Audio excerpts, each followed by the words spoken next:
Ladies and gentlemen, once again, it's time to talk about the thing we love most. Welcome to 80's Wrestling, the podcast. My name is Jumpin' Jay, and as always, I'm joined by Tommy, Mr. Merchandise Fierro. Tommy, it's time for another show, brother. Hey, man, what's going on, Jumpin' Jay? How are you today? I'm doing fantastic, and I'm so excited for today's show. It's right up your alley as the owner of the Wrestling Collector. Today's topic, it fits perfectly with what you do for a living, man. Now, I know you came off of a very busy time, and with Memorial Day weekend and your daughter's birthday, you got to take a few days just to pause and breathe before it all starts up again. So first and foremost, how were your few days off from the world of 80's wrestling? Thanks, man.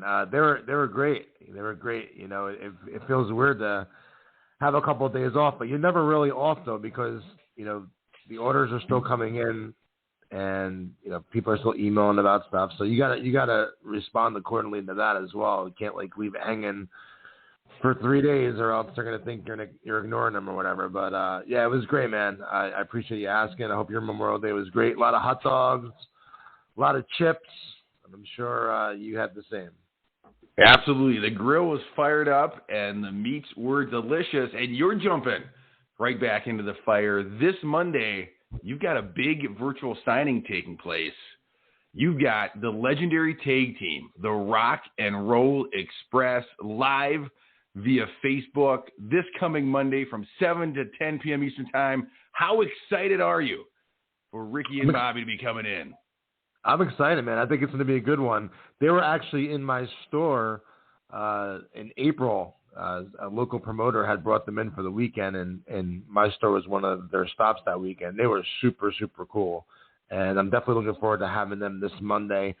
And anyone that's listening that would like the opportunity to get an autographed picture of the Rock and Roll Express and watch them sign it live this Monday night, June the 7th, you can head over to our website. It's 80'swrestlingcon.com.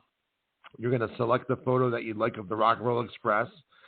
Then watch live on our Facebook page, which you can find the link to on our 80's Wrestling Con website. It's facebook.com/80's Wrestling Picks.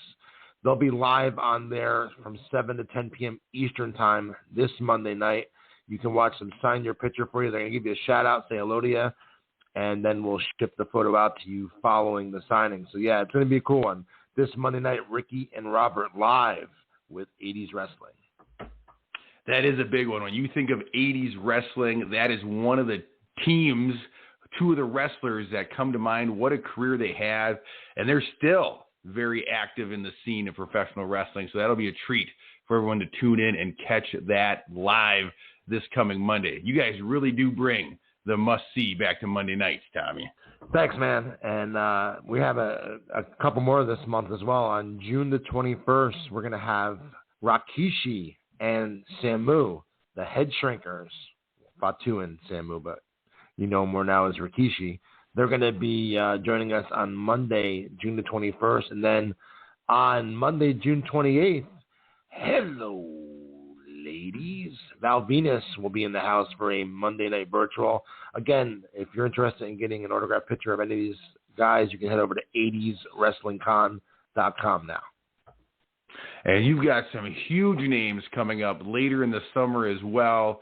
And so if you're a fan of 80's wrestling, you need to be tuned in to the Facebook page and to 80'swrestling.com to stay up to date for all these big names that you have coming. Tommy, we got a huge topic today, a topic that I know you and I both love to talk about, and it's right up your alley. Who would have thought all these years later, after being a fan of wrestling in the 80's, you would one day own your very own pro wrestling superstore where you sell some of the hottest merchandise in the world of professional wrestling. And that's our topic today. We're talking about the merchandise that came along with being a pro wrestling fan in the 80's and the early 90's.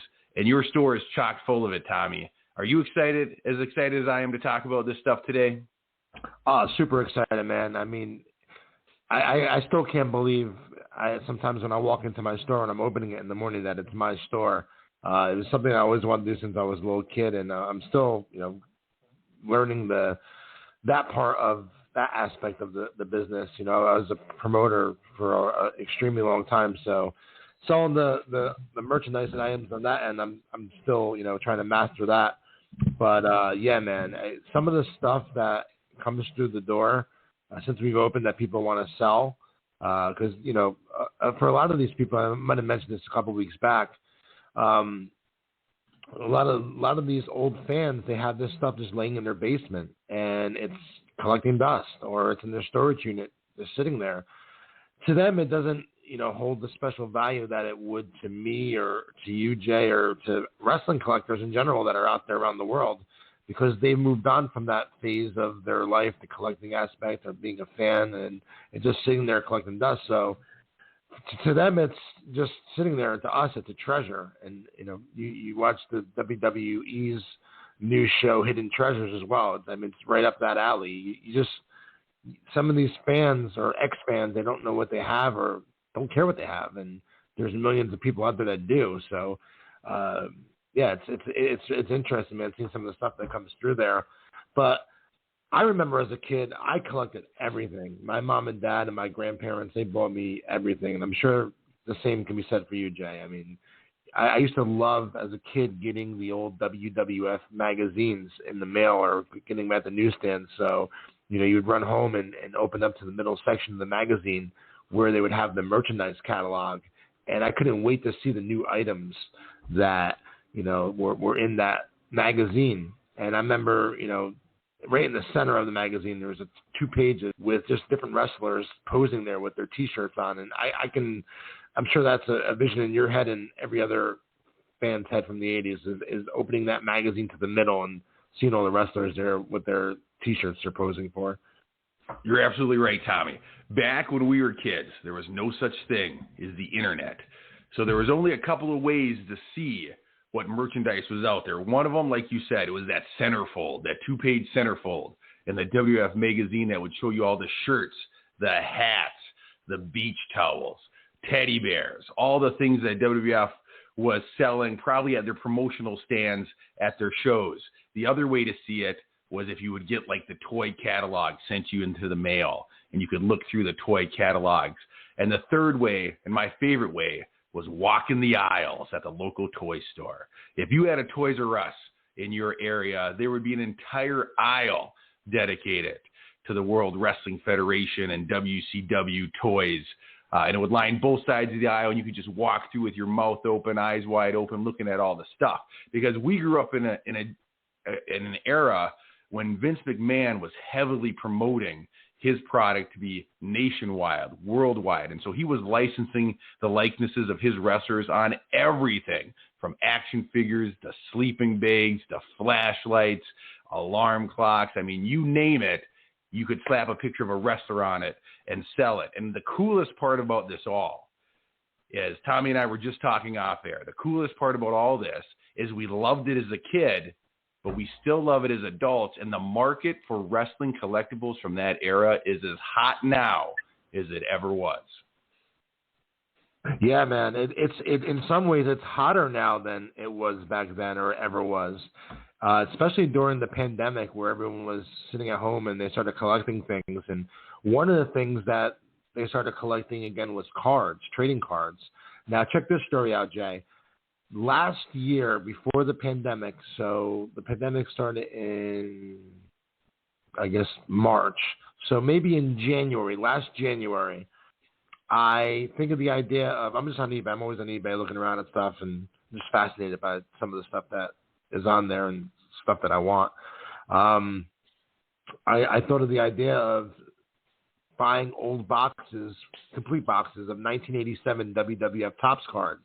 And then I was selling them on my social media, 80's Wrestling, for $6 a pack. Nothing crazy. I was just doubling my money on the box. So the box cost me about $90 for a box of cards. So I tried one out and it went good. I tried another one out and it went really good. Sorry, let me stock up on these.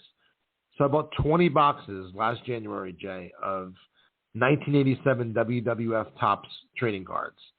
And there's 36 packs in a box, $90 a box. So throughout the year, I was selling them here and there, $6 a pack. Nothing special. I wasn't making a fortune on it. Just adding a service for people that were following me that didn't have an opportunity to get the cards that might want them. You know, they couldn't afford to buy a box of them, but they can afford to buy a pack of them. You know, so fast forward till March of this year when I opened my store, the Wrestling Collector, I had one box left.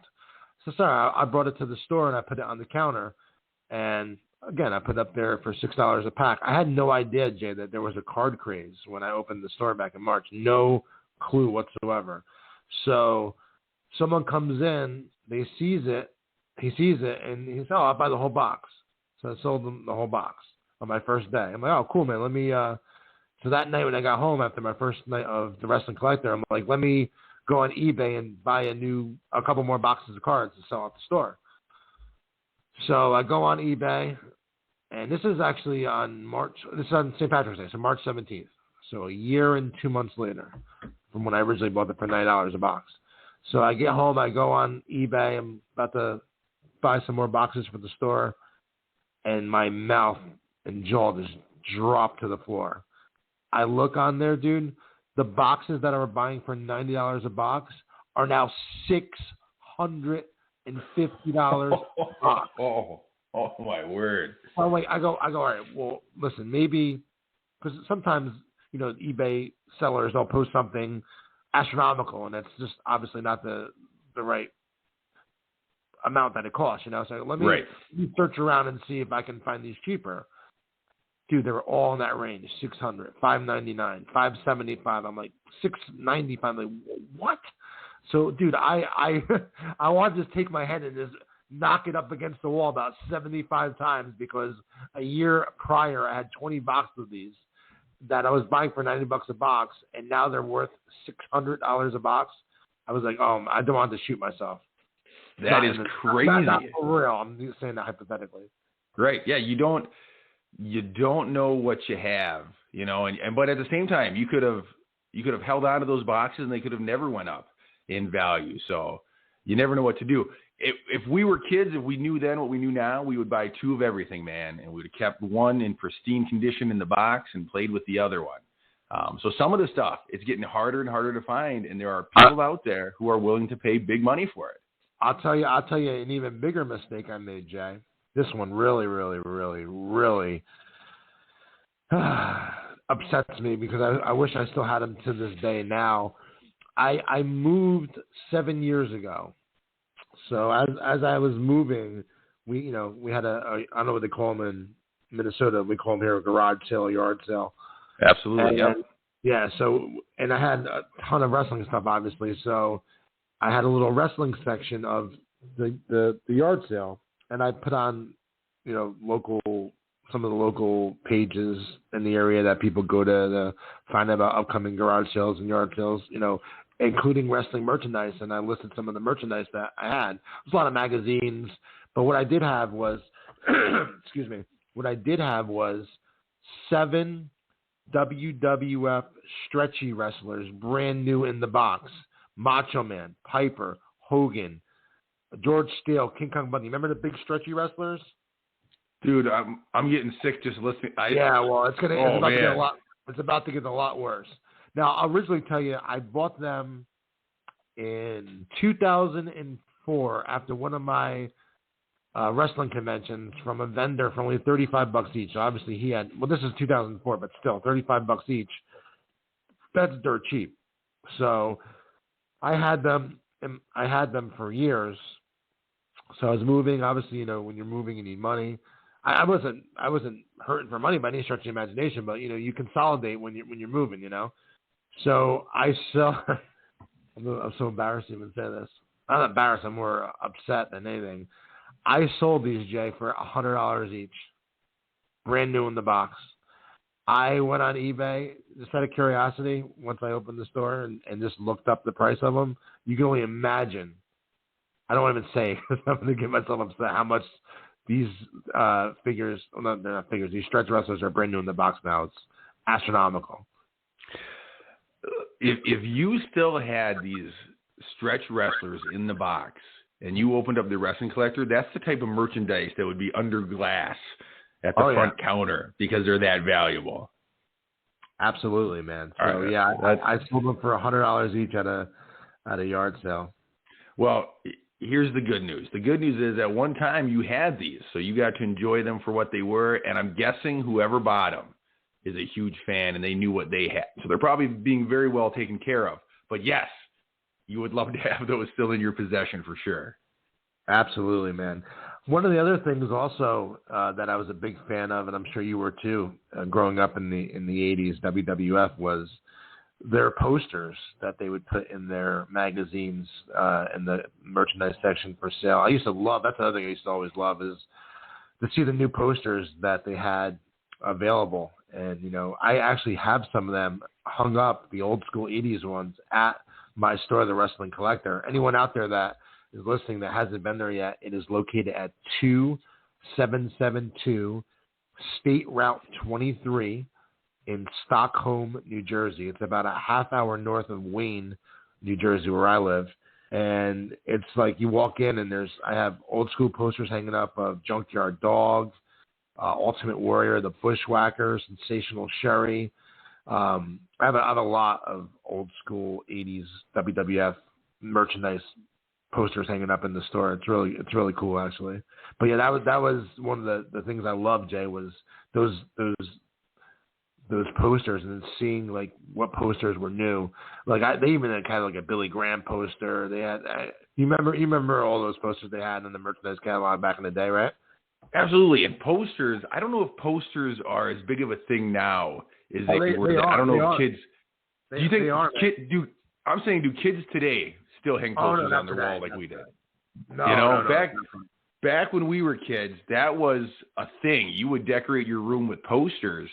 And yeah, wrestling posters were the best, man. I mean, I had a couple Hogans on my wall, Ultimate Warrior, the Rockers.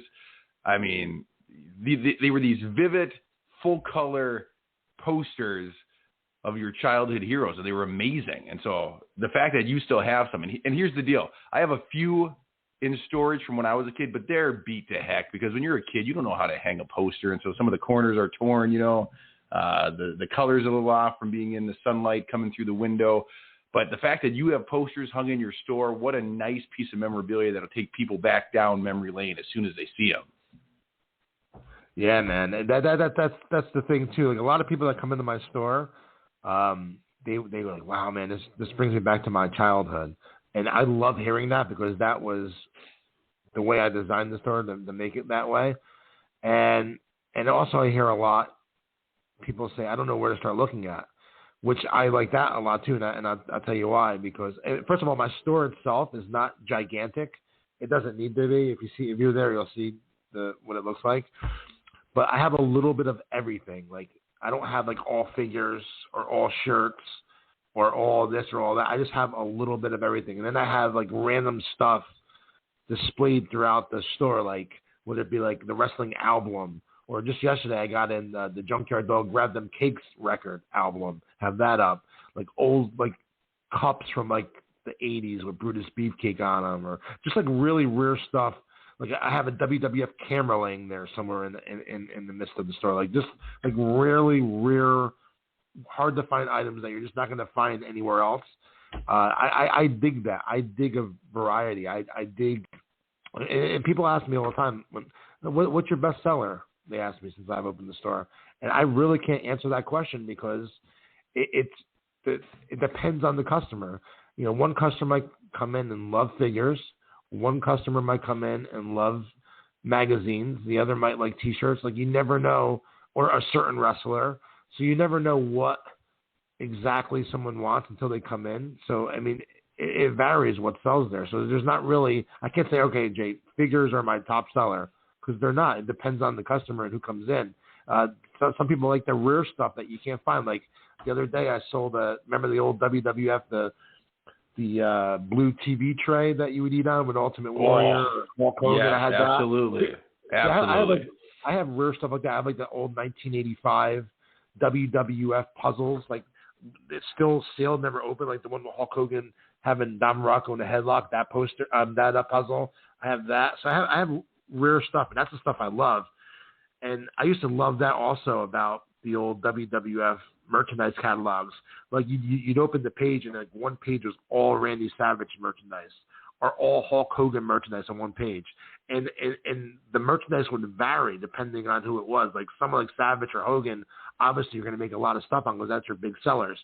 So you'd have the T-shirt, you'd have the sunglasses, you'd have the headband, you'd have the Macho Madness hat, you'd have the boxers. I remember they had Macho Man boxers, Macho Man thermos that you can drink out of. So there was just like tons of stuff that they had on these guys, especially the top selling guys like Hulk Hogan. I remember they had, the Hulk Hogan nightlight that you would plug in, or Hulk Hogan robe or headband, hat. I mean, they just had everything back then. They made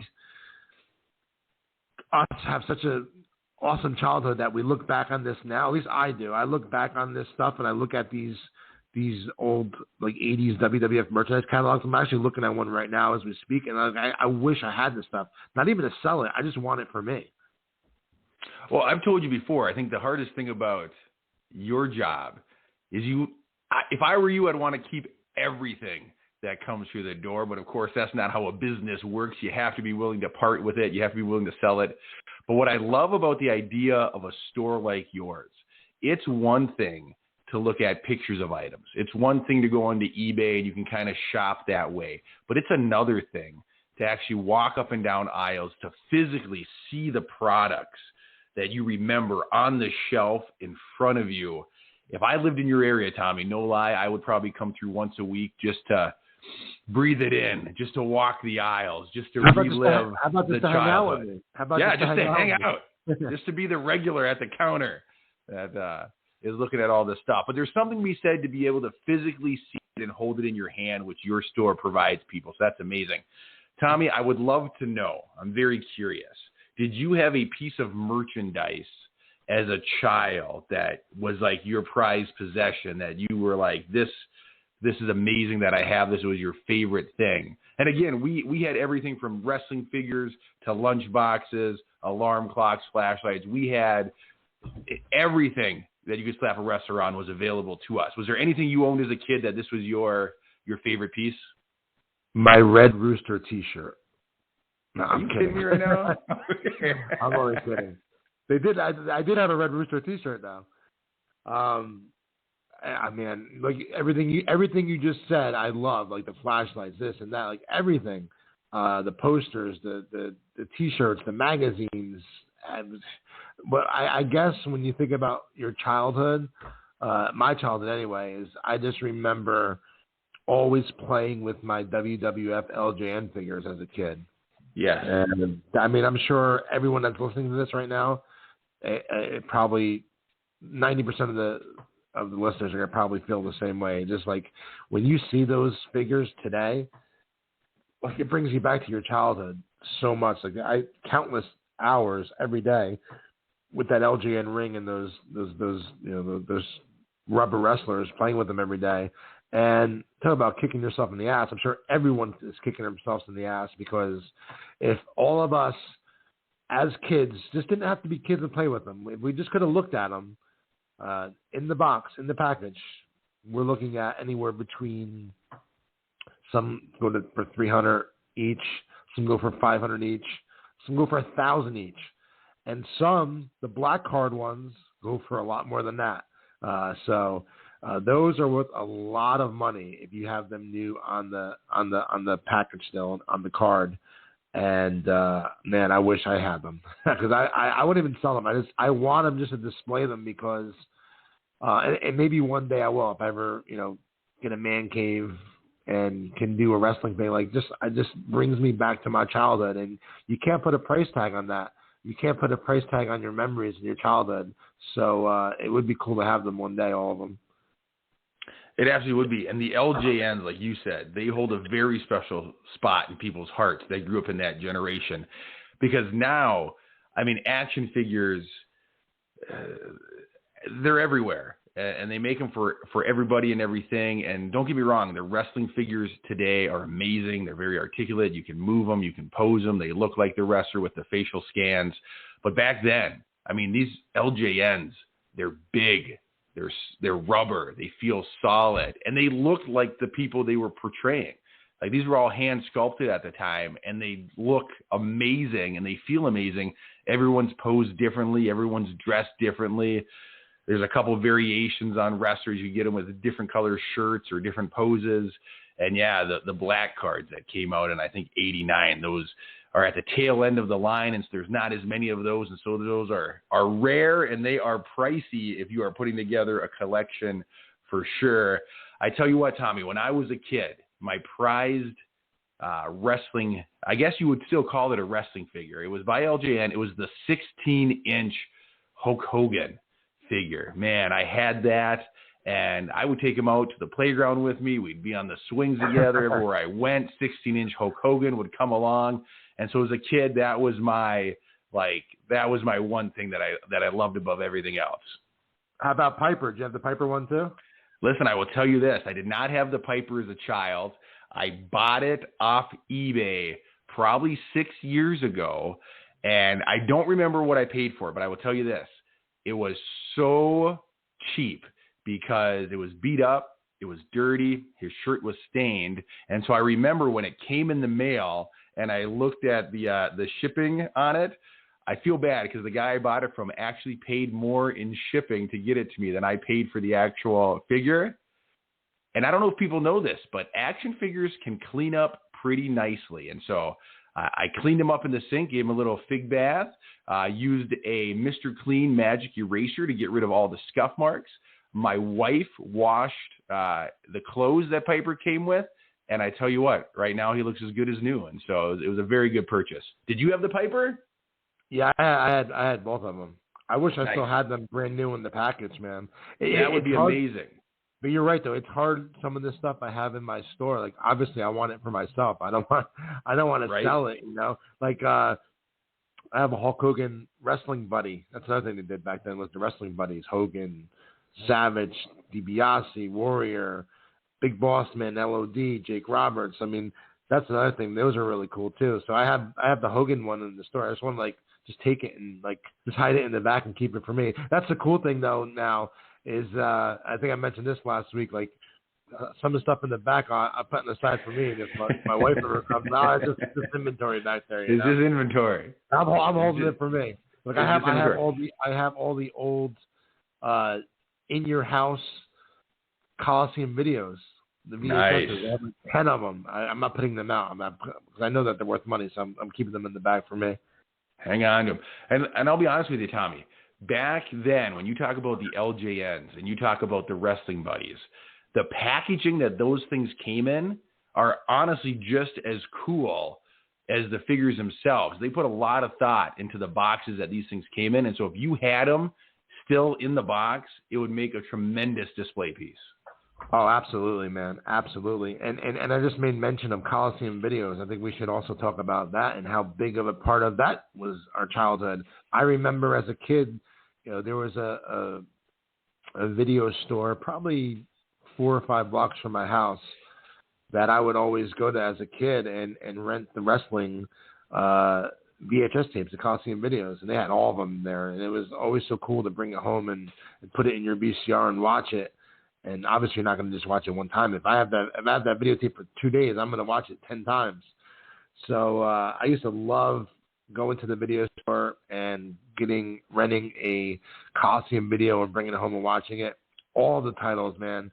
Best of WWF Volume 1 to whatever 20 something they did, and then all the theme ones they had, the Life and Times of Captain Lou Albano. The WWF Intercontinental title. They'd have all these specialty Coliseum videos, Hulkamania 1, 2, 3. It was so cool back then just to be a kid and be able to go to the store and rent them and bring them home and watch them. Big part of my childhood. It was a huge part of our childhood, and unfortunately, that's something that really doesn't exist anymore. And so kids today, they don't know what it's like to walk those aisles and look at the VHS covers and the artwork on them, and then to bring them home. And like you said, you'd rent them for 2 or 3 days, and so you'd watch them over and over again as many times as you could before it was time to take them back to the store. And I noticed that your last virtual signing with Nikita Koloff, there are people that are sending in these old VHSs to have these wrestlers sign them, which is just an amazing thing. I would have never have thought of, keeping an old VHS and then someday meeting one of the wrestlers that's featured on it and have them autograph it. So what a nice little piece that you can add to a collection. Absolutely, man. And I actually have over 100 WWF Coliseum videos at the store right now. So anyone out there that's local to the New Jersey area, definitely stop at the store. Over 100 WWF Coliseum videos I have in stock right now. And actually, what's maybe becoming even harder is having a VHS player, a VCR that can actually play these tapes for you. Yeah, maybe I could start selling some VCRs too. Listen, man, you gotta get a local artist to start customizing some VCRs with 80s logos and wrestlers' images on them. You could sell them like hotcakes. You. Well, there you go. I'll do some graphic design on some VCRs and send them down to the wrestling collector. Nice. Yeah, man. Just was thinking about all the old merchandise they had back then. It was overwhelming the amount of stuff they had back then for us as kids. There's just so many things to choose from, whether it been, like you said, clocks or board games, to the Hulk Hogan's workout set. They used to have the old WWF microphone that it was Hulk Hogan and Mean Gene on the cover of that. Talking Ultimate Warriors and Hulk Hogan's, trading cards, bendies. Let's talk about bendies for a minute. The old bendy wrestlers and the thumb wrestlers. They just had such a huge variety of different merchandise that you could choose from back then. It was just, and then the foam fingers and the foam hands. I have some of those in the store as well. They sell pretty good. Remember, as a kid, you have the Hulkamania finger or the Macho Man finger, and all those foam fingers were another big part of your childhood when you went to the live events as a kid. It was a huge part, and I'm thinking, correct me if I'm wrong, but I feel like I've seen an Instagram post from the Wrestling Collector. Did you, maybe you still have it, or did you at one time have a Superfly Jimmy Snuka foam hand? I still have it in the store. I had two of them. I sold one of them. I still have one more left. I have a Snuka foam finger. I have, what else? I think I have a couple Stone Colds right now. I just sold a bunch of them. I have a couple Stone Colds. I have I think I have a Shawn Michaels, an old Shawn Michaels one, an Undertaker one. But yeah, I should be getting in more soon. But I like the foam fingers, man. They're pretty cool.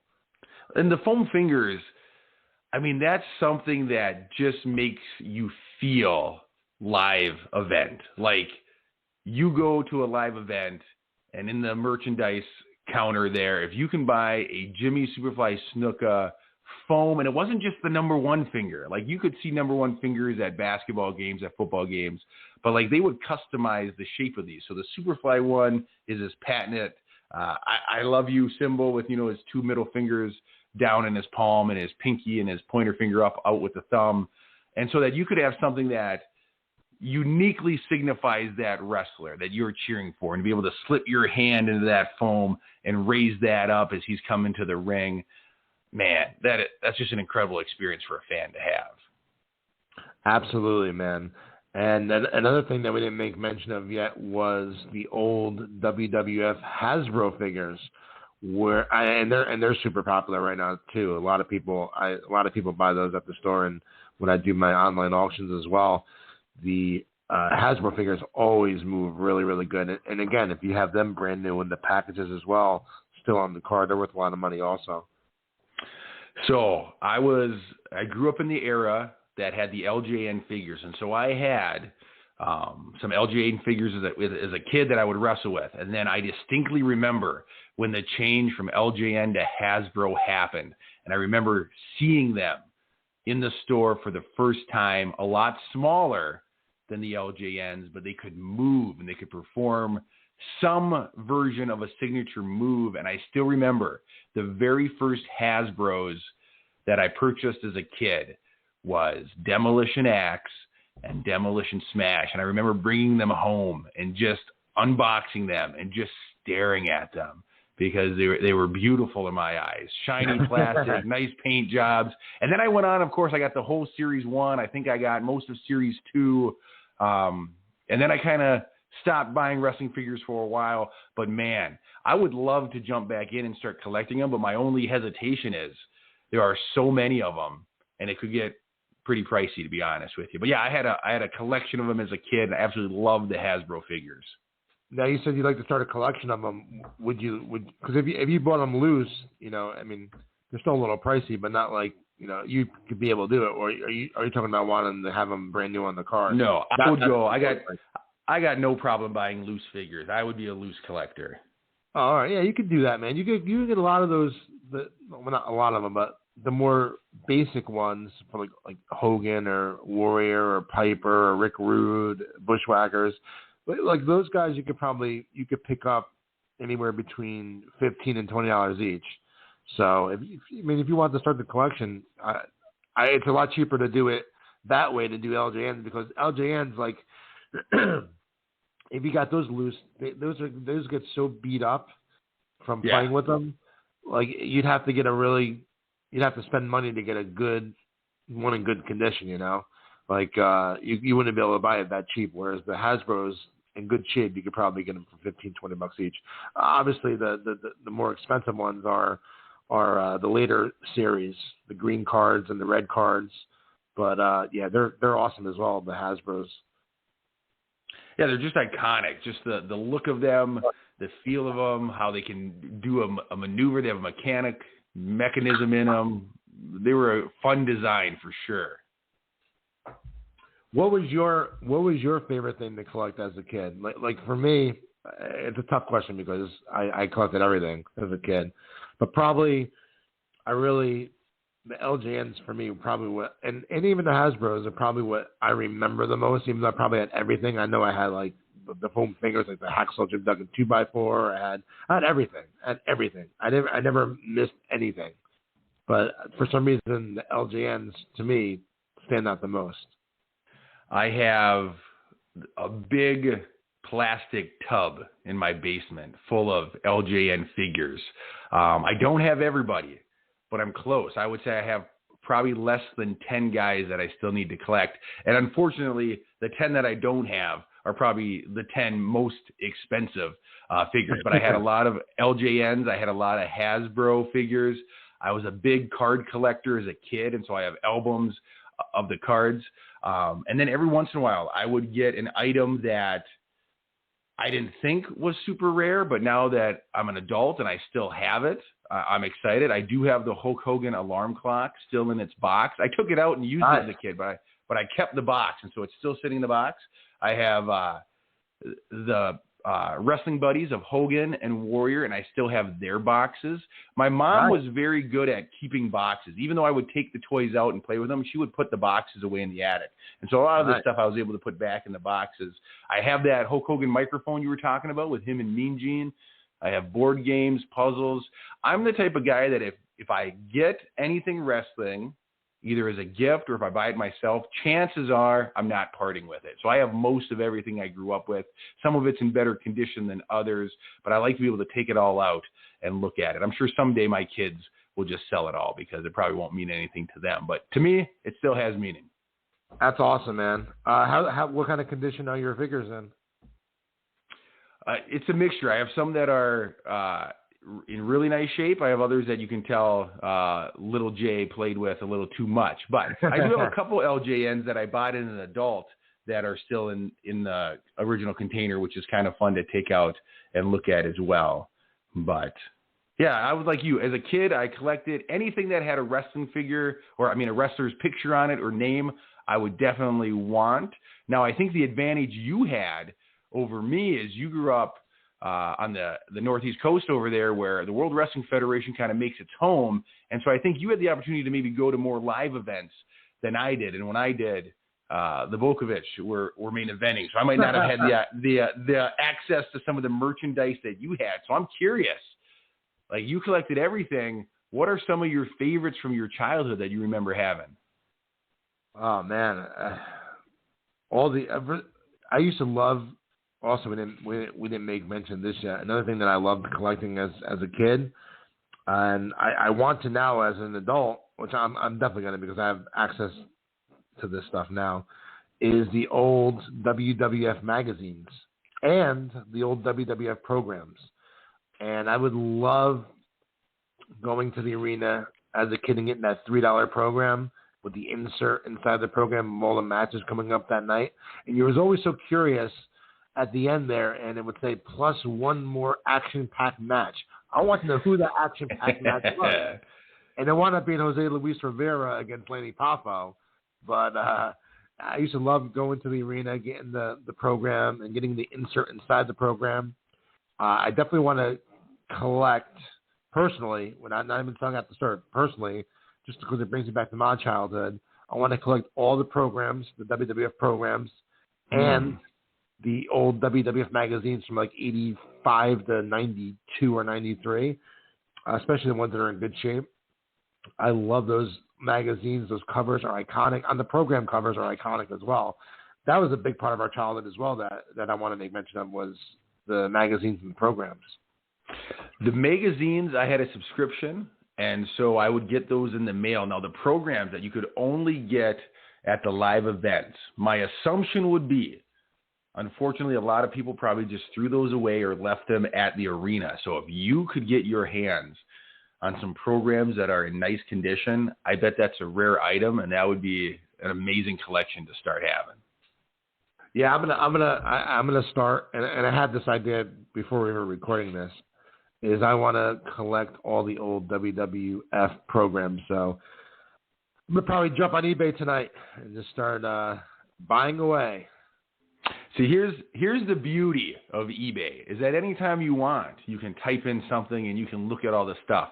The bad part of eBay is you want to buy it all. And so you can get yourself into a little bit of trouble because, yeah, there's so much good stuff out there, and a lot of it's in good condition, and a lot of it, like you said, it might not mean as much to them as it would to you, and so they're looking to unload it. One of my favorite things, you mentioned garage sales earlier, and one of my favorite things to do is to head to a garage sale, search through the boxes, just the hope that you might come across a vintage pro wrestling item. I mean, finding something like people say they find it in the wild. Like, it's not on eBay, they didn't order it from a website, but they just stumbled across it. And a lot of times you can get a better deal at a garage sale than you can on eBay. And so that's always the fun, exciting part about garage sales, is never knowing what you might come across. You might come across stretchy wrestlers, mint in the box. For $100 each. For $100 each. Snatch them up. Yeah, it's funny, man. I can't agree with you more. I live about 20 minutes from Giant Stadium, MetLife Stadium, and in their parking lot every Saturday they have called the Meadowlands Flea Market. They've been having it for years and years and years. And I would love to go there to the junk aisles and just go walk up and down the junk aisles, like you said, in hopes of finding anything wrestling related, even now more than ever.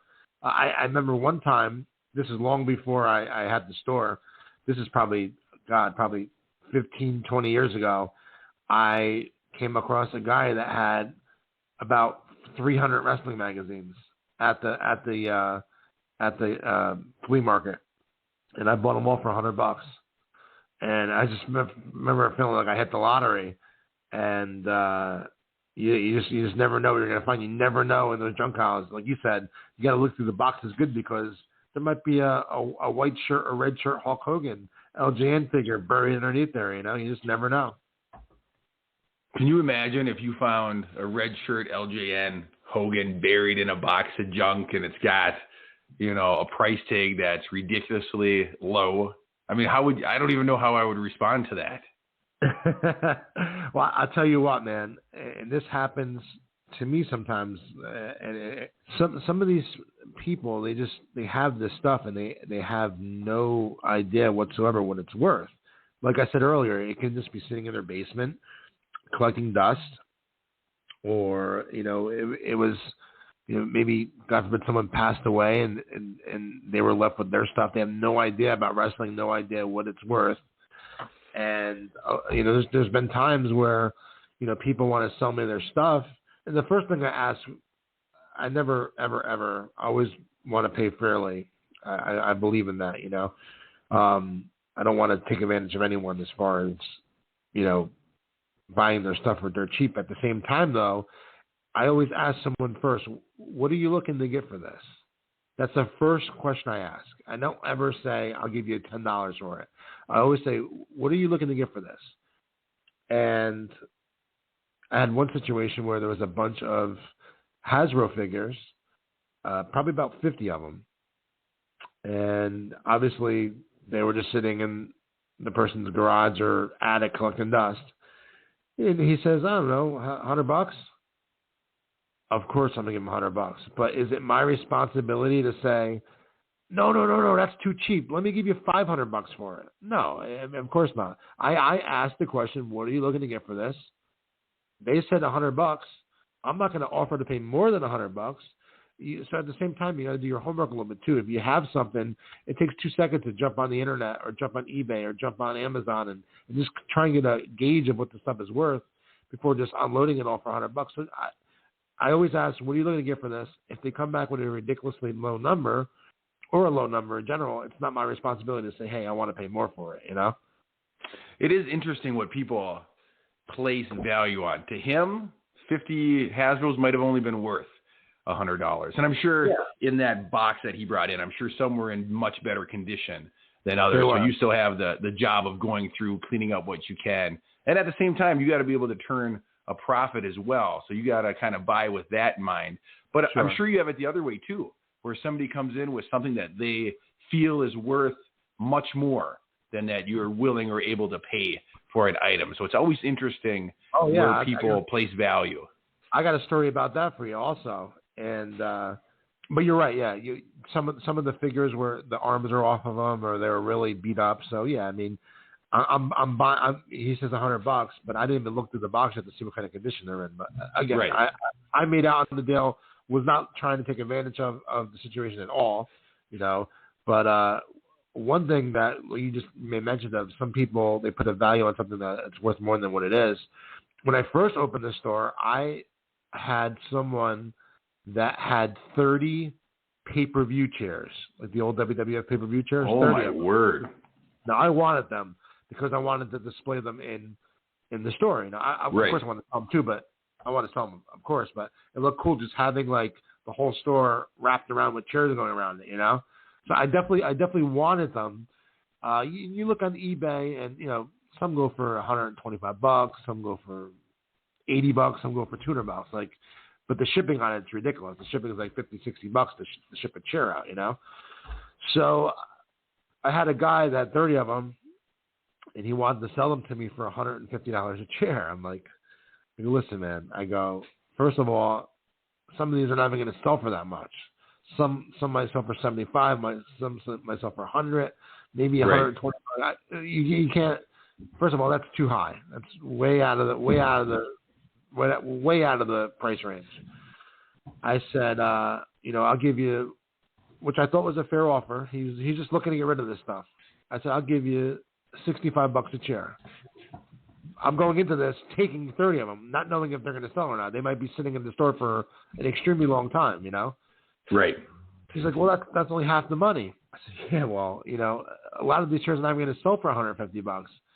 I'm like, you can go on eBay all you want, and you can put your chairs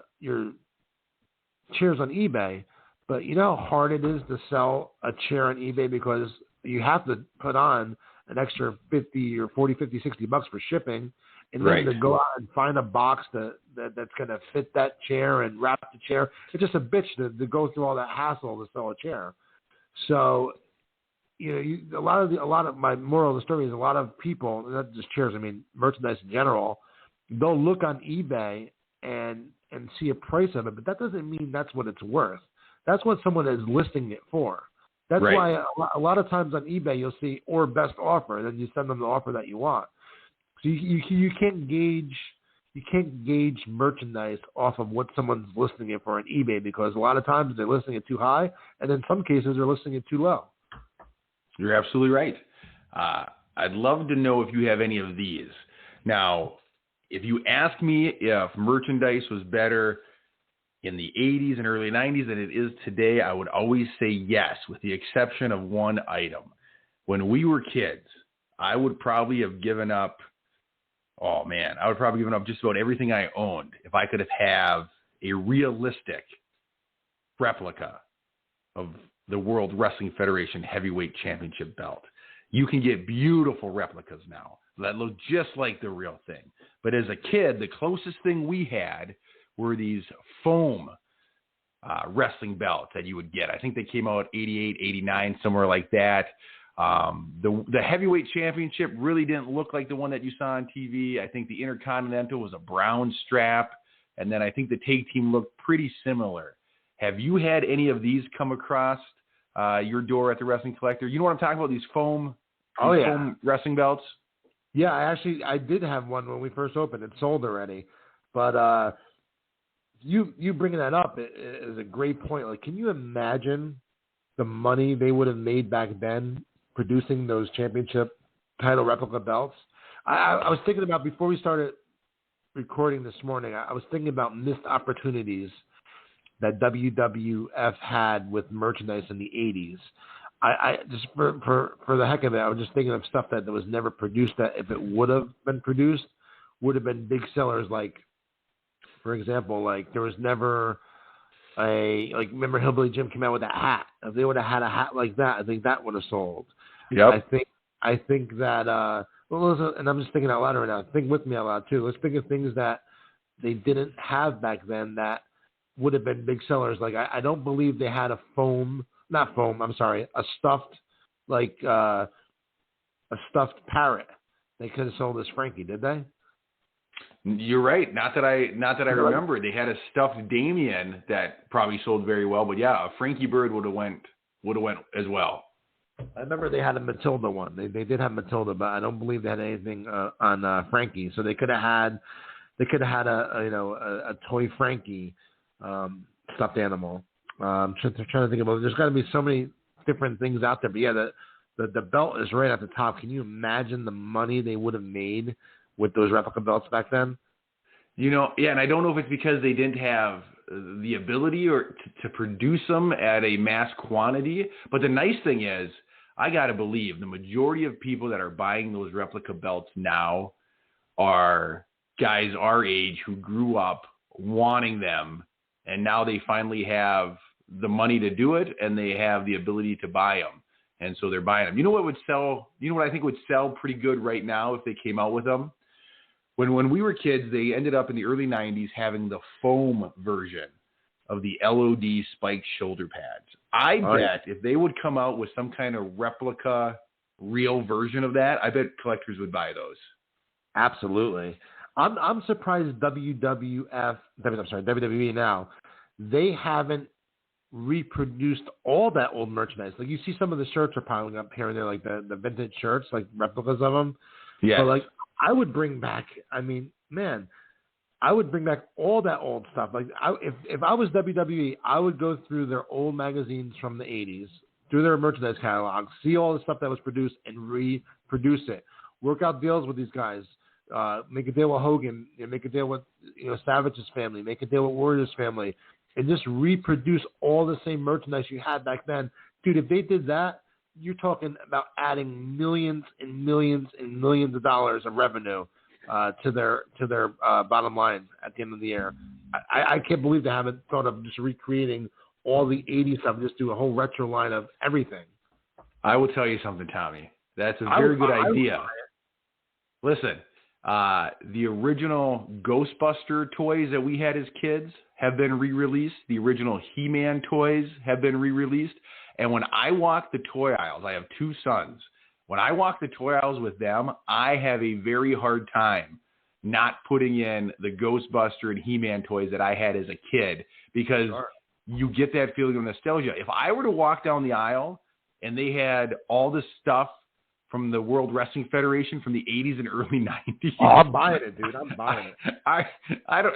My bank account would take a big hit because I could not resist throwing all that stuff in the cart. So I think you're right. If they ever decide to do that, it would be a big payday for them, because guys our age, we couldn't get to the store fast enough to buy that stuff. That's all they have to do is just look in their catalog from that time frame and just reproduce everything. And you're adding so much money to even the posters, everything. The wall hangers. Remember the wall hangers the big wall hangers of Warrior and Beefcake and Jake Roberts, like all that stuff. Just reproduce it all. The posters, the shirts, everything. Man, there's so many collectors. That's a big, big missed opportunity right there. Man, they would sell like hot cakes. They would sell like hotcakes. Big time. You know, you mentioned at the start of the show that the A&E, they do that nice documentary series biography, and then after they have the treasure show where they go out and they try to reclaim some of these items. Can you imagine if somebody in the World Wrestling Federation warehouse would have had the foresight, one of every item they ever sold, just to take one and set it aside? If you could go to a real life brick and mortar Hall of Fame someday and they had a merchandise wing where you could see all this stuff in box displayed, maybe they did grab one of everything. I don't know, but I would love to be able to go somewhere and just see all this stuff in one spot. Me too, man. I tell you what, I just thought of a cool idea while we were just talking. Starting today, Thursday, we're recording this. Tomorrow, Friday, and Saturday and Sunday for the next 4 days on all our social media, on Instagram, on Facebook, and on Twitter, we're going to be posting pictures of old wrestling merchandise for the next 4 days as a backdrop to this show that we're talking about. So I'm going to post all old pictures of magazines, the posters, the shirts, all the stuff we're talking about today. The next 4 days on our social media, we're going to dedicate this episode to our social media. So definitely check it out. The next couple of days, we're going to be posting all old wrestling merchandise, especially on Instagram, 80's Wrestling. Great idea, Tommy. I will definitely be on the lookout as I follow you on social media. I can't wait to see the nostalgia that comes through. Yeah, I'm gonna post it all week. And anyone out there that might have old wrestling merchandise that you don't care about, and I'm sure that there's some people out there that do, because it is as collecting dust. If you want to get rid of it or need some extra money, definitely reach out to me. I'm definitely interested in possibly taking it from you.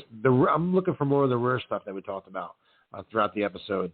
And you can send me a message on a DM on Instagram or Twitter.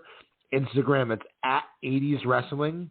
And on Twitter, it's at 80's Wrestling _. You can DM me and let me know what you have, and I will definitely take a look at it and get back to you. But definitely interested in adding some stuff to the Wrestling Collector if you have stuff laying around that you're looking to get rid of. Tommy, it's been a fun time talking about merchandise. We're nearing the end of the hour. I know you've got the Rock and Roll Express this Monday, June 7th. You've got some other big names coming up virtually very soon throughout the summer. You got a big one. This is an in-store signing at the Wrestling Collector taking place June 27th. You're having a double signing. You have the legends, Akeem and Tugboat, live in your store. Do you have any cool Akeem or Tugboat merchandise at the store that you could have them throw a signature on? I will by the time they get there. Right? There you go. That's my eBay. eBay's my best friend, too. I'll have something by when they get there. Now, Tugboat, he's got kind of the legendary Hasbro never released figure, but there's talk that maybe there's a prototype out there. Akeem had a Hasbro figure. I have that one in my basement. But yeah, if you get your hands on some merchandise to have them sign. He had a Hasbro as Typhoon. Oh, he did. You're absolutely right. Yeah, the natural disasters. Yes, sir. Do you have either of those Hasbros in shop now, or is that something you got to go out and get? I believe I have Akeem, but I like to get them new on the package if I could between now and then. Yeah, because loose Hasbros are tough to sign. If you have it in package, they can sign the card, and then it becomes an awesome display piece. Absolutely. Very good, man. Any other merchandise you want to cover before we sign off for the day? Keep your eyes peeled to the social media accounts to see all cool merchandise from retro stuff to newer stuff being shown on your social media. But any other piece of merchandise that you feel the need to talk about? I think we covered. I mean, we can talk all day about it, obviously, but I think we covered a good amount right now. I definitely will try and find some really rare stuff though over the next couple of days and post it on our social media. Just so you know, our Facebook page, 80s Wrestling, I already scheduled all the posts for today on that before I thought of this idea. So on the Facebook page, that's going to start tomorrow. But starting today on Twitter and Instagram, for the next 4 days, I'm going to be posting just old wrestling memorabilia and merchandise. And again, on Instagram, it's at 80s Wrestling. And on Twitter, it's at 80s Wrestling _. And definitely follow the page over the next few days. I'm going to find some really rare stuff and post it, and then also remind everyone to listen to this week's episode as well. And I will tell you this, Tommy, speaking of merchandise, as you know, my wife and I run a family entertainment center here in my hometown, and we just added an arcade machine that plays hundreds of old arcade machines. Okay, so it's like a generic machine, but it has inside of it a lot of the old classic games, and it has WrestleFest and Superstars. So we just got it installed yesterday. So, you know, the rest of today, I'll be playing WrestleFest and Superstars on the arcade. The WrestleFest arcade game is by far my favorite arcade game as a kid. The graphics were amazing. The characters were unreal. The sounds. And so when we talk about merchandise, we have to mention the two of the greatest arcade games ever. Oh, absolutely, man. And that's another, talking about bringing us back to our childhood, that as well. How many endless hours and quarters we spent in the arcade back in the day playing that. That's something that I want in my store and or my man cave one day. I have to have that arcade game. If you could get the actual arcade cabinet, like the original with the graphics on it, and if you could have that in your store, that would be incredible. Maybe I can even get you up for that one. I would come up to throw some quarters in that machine and hang out all day and bother the locals as I just play hours and hours of WrestleFest. I think, Jay, what we should do one time and be a little weekend getaway for you or a couple-day getaway for you. We should do a live 80s wrestling trivia night at our store one time with me and you hosting it. Oh, I would be so game. I would love that. My plan is I'm just going to wait till you do another costume contest, and I'm just going to show up unannounced under a hood in a mask and just walk the aisles and give you a heck and see if you can figure out it's me. Well, considering you're 6'5", I think I can figure out who you are pretty quickly. My height might give me away, and I wouldn't be able to say anything because you'd recognize my voice from the show. But I'll just walk around looking at everything on the shelf, and you'll say, "Who is this 6'5" guy in a machine's mask?" You talk about recognizing your voice. You know who else's voice that you'll recognize? Is he there today? You can kind of tell I was kind of leading towards the end of the show because the last couple segments with him haven't gone in my favor, haven't gone my way. Is he there? He's in the other room, but he's here.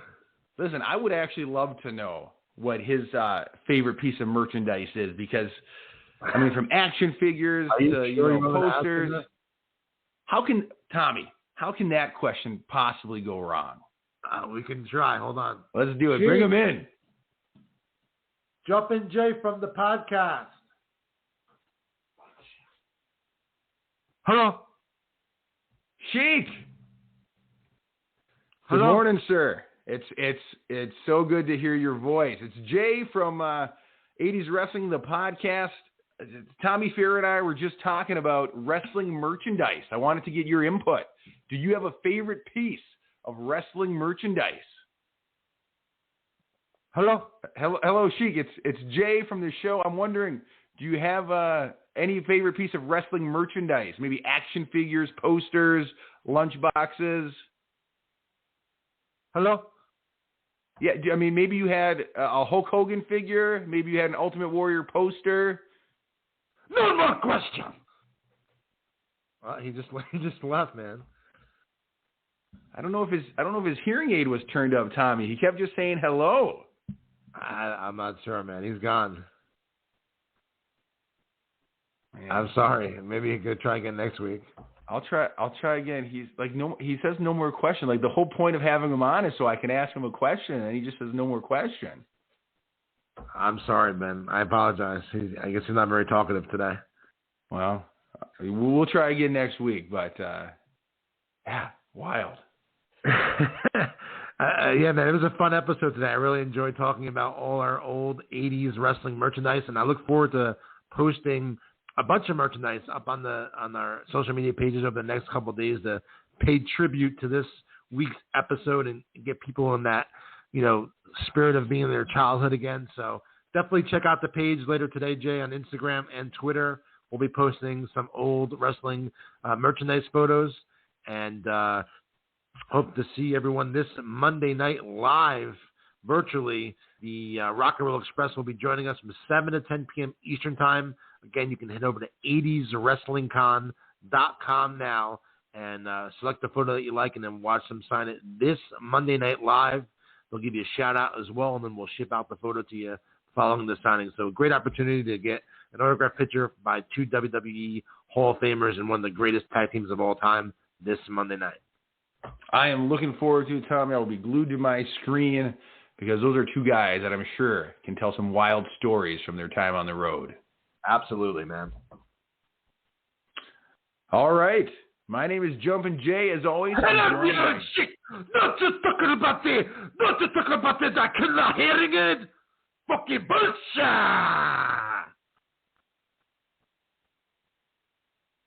I think that'll do it. We'll see you next week right here on 80's Wrestling, the podcast.